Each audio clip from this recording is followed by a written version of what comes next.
Okay students, in this video we are also going to continue the chapter how do organisms reproduce.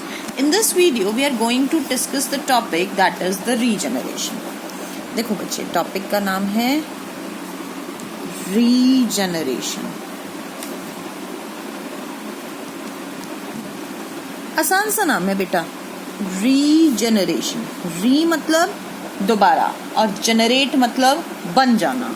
देखो वापस से नाम को समझो प्लीज. रीजनरेशन, री मतलब दोबारा से, जनरेट मतलब बन जाना.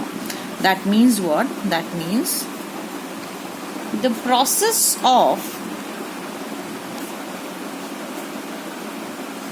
gaining lost body parts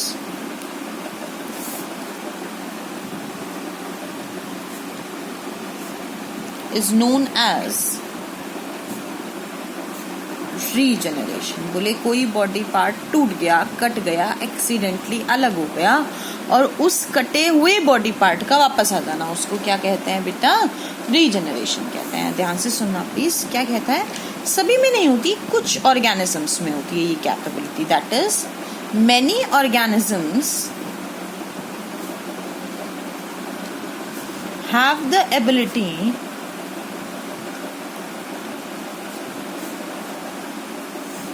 to give rise to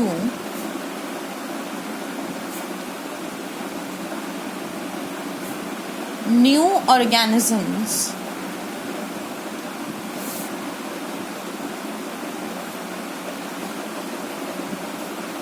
from their body parts. ये कह रहा है अपने बॉडी पार्ट से नए ऑर्गेनिज्म बनाने की कैपेसिटी कुछ ऑर्गेनिजम्स में होती है. अब ध्यान से सुनो.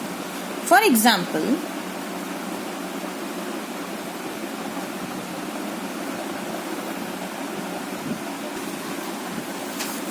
if somehow hydra and Planaria, देखो दो ऑर्गेनिजम्स के नाम डिस्कस कर रही हूं मैं बेटा. एक हाइड्रा, एक प्लानेरिया. Cut into pieces. देखो कैसे भी करे और बोले भैया हाइड्रा और प्लानेरिया छोटे छोटे टुकड़ों में कट गए. ठीक है बेटा. Then these pieces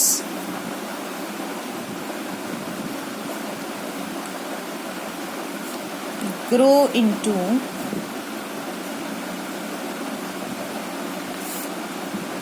complete organism. तो ये क्या करते हैं बेटा? पूरा का पूरा ऑर्गेनिज्म बना देते हैं. ध्यान से देखना कैसे होता है. फॉर एग्जाम्पल बेटू, मैं किसका डायग्राम बना के समझा रही हूँ? प्लानेरिया का. आप ऐसे बनाएंगे, फिर इसके दो ऐसे चीक जैसे स्ट्रक्चर्स बनाएंगे. ऐसे करना और ऐसे कर देना. बस सिंपल सा काम है. दो आई लाइक स्ट्रक्चर्स. ये आई लाइक स्ट्रक्चर्स क्या होते हैं? These are photoreceptor. बोले क्या हुआ? कुछ भी हुआ और प्लानेरिया के टुकड़े हो गए. अभी समझाऊंगी आगे. Planaria was a flat warm. देखो हमने पढ़ा था लास्ट क्लास में Platyhelminthes. Flat warm dorso ventrally flattened body का पार्ट होता है ना, ये की टाइप होता है. तो देखो ये क्या हुआ? इसके तीन अलग अलग टुकड़े हो गए.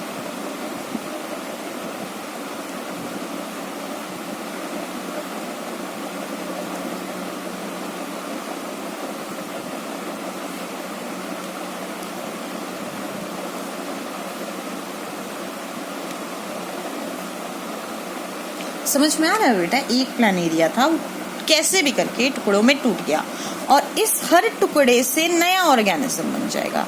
These will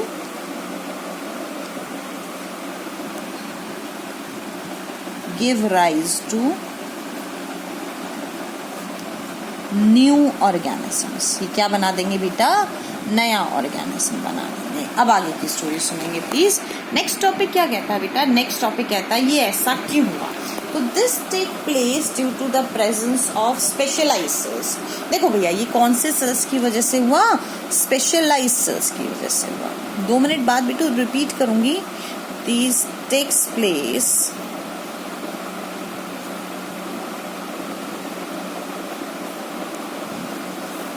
due to the presence of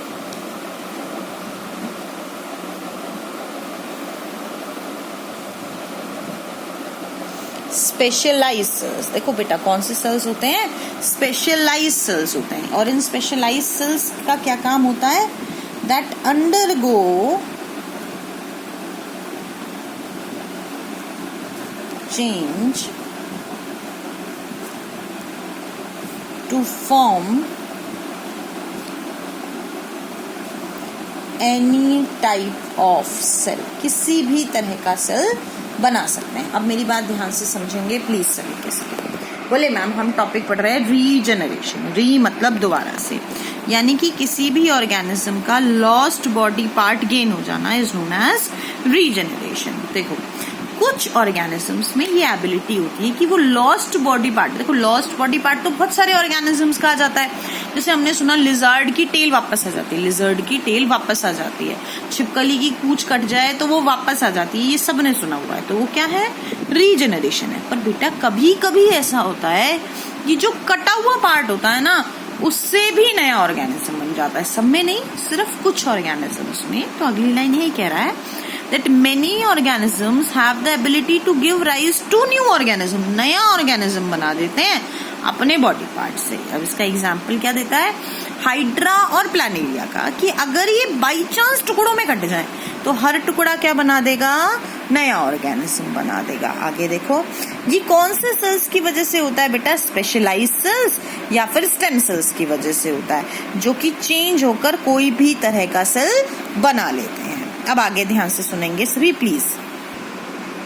अगला टॉपिक क्या कहता है, देखो मैम हम लोगों ने दो वर्ड्स पढ़े, एक था रीजनरेशन जिसका डायग्राम हमने प्लेनेरिया करा, दूसरा था फ्रेगमेंटेशन जिसके डायग्राम में हम लोगों ने स्पाइरोगायरा देखा। एक तो रीजनरेशन प्लेनेरिया, एक फ्रेगमेंटेशन स्पाइरोगायरा। तो बहुत सारे बच्चों की बात होती है मैम ये तो दोनों एक जैसे ही टॉपिक हैं, फिर ये दो अलग टॉपिक क्यों। देखो बेटा रीजनरेशन और फ्रेगमेंटेशन में बहुत ज्यादा अंतर होता है, और हम लोग वही अंतर या फिर डिफरेंस को डिस्कस करेंगे। देखो बेटू फ्रेगमेंटेशन है ना, बड़े सिंपल ऑर्गेनिज्म में होता था, ध्यान से देखना। फ्रेगमेंटेशन में it takes place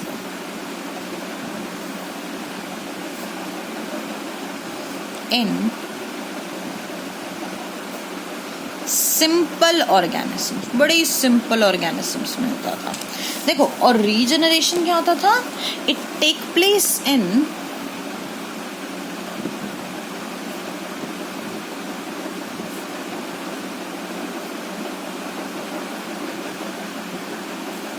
complex organisms. अब मेरी बात ध्यान से समझना प्लीज। देखो बेटा हम लोगों ने कहा था अरे फ्रेगमेंटेशन ये तो उसमें होता है जहां पे ऑर्गेनिज्म सेल्स का ग्रुप हो, एक सेल दो सेल, सेल से टिश्यू ना बनाओ, मतलब बड़ा simple. Complex organism, simple organism, complex organism. देखो बेटा फ्रेगमेंटेशन नेचुरली होता है, that means it takes place naturally on maturation. मैंने बताया था ना भैया नेचुरली होता है, जैसे ही ऑर्गेनिज्म बड़ा होता है फ्रेगमेंटेशन हो जाता है। पर बेटू ये नेचुरली नहीं होता रीजनरेशन। रीजनरेशन कैसे होता है, accidentally. So it takes place accidentally due to the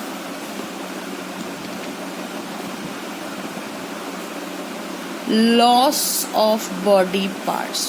बोले भैया बॉडी पार्ट कट गया एक्सीडेंटली, अपने आप नहीं होता कभी भी रीजनरेशन, एक्सीडेंटली ही होता है। देखो भैया अभी हम लोगों ने क्या कहा कि रीजनरेशन के लिए कौन से सेल्स इंपॉर्टेंट होते हैं, takes place due to the presence of specialised cells. अब इन स्पेशलाइज्ड सेल्स का मतलब समझेंगे प्लीज। देखो बेटा स्पेशलाइज्ड सेल्स ऐसे सेल्स होते हैं जो कोई भी तरह का सेल बना देते हैं। फॉर एग्जाम्पल ये प्लेनेरिया कट गया, अब इसका ये वाला पोर्शन बच गया बीच वाला, बोले इस बीच वाले पोर्शन में ऊपर का पोर्शन भी बना दे और नीचे का पोर्शन भी बन जाए, ऐसे सेल्स को कौन से सेल्स कहते हैं बेटा? स्पेशलाइज्ड सेल्स कहते हैं, which undergo change to form any type of cell, कोई भी तरह का सेल बनाते। पर बेटा देखो, अब मेरी बात ध्यान से समझो, फ्रेगमेंटेशन में ऐसा नहीं है। फ्रेगमेंटेशन में क्या होता है? Stem cells are having no role, stem cells का कोई भी रोल नहीं होता। देखो, क्योंकि ये तो नेचुरली हुआ तो मोड ऑफ रिप्रोडक्शन है, और पर ये एक्सीडेंटली हुआ तो ये मोड ऑफ रिप्रोडक्शन नहीं है। So it is considered as a mode of reproduction. इसको क्या मानते हैं बेटा? मोड ऑफ रिप्रोडक्शन मानते हैं, पर इसको मोड ऑफ रिप्रोडक्शन नहीं मानते हैं। तो it is not considered as a mode of reproduction। देखो बेटा, रीजनरेशन को रिप्रोडक्शन नहीं माना जाता है। मेरे ख्याल से इतना सभी को क्लियर हो गया होगा। देखो आगे क्या कहता है, that regeneration is not considered as a mode of reproduction. क्यों कंसीडर नहीं करते हैं? देखो कहता है, बिकॉज organism will be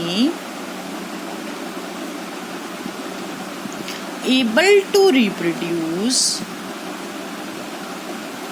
तभी रिप्रोड्यूस करेगा only if pieces are cut accidentally। बोले अगर पीसेस एक्सीडेंटली अलग हुए तो रिप्रोड्यूस करेगा, वरना रिप्रोड्यूस नहीं करेगा। पर बेटा रिप्रोडक्शन एक नेचुरल प्रोसेस होता है जो कि हमेशा होता है। दूसरी बात क्या कहता है मेरा बेटा? दूसरी बात ये क्या कहता है? Organism will be able to reproduce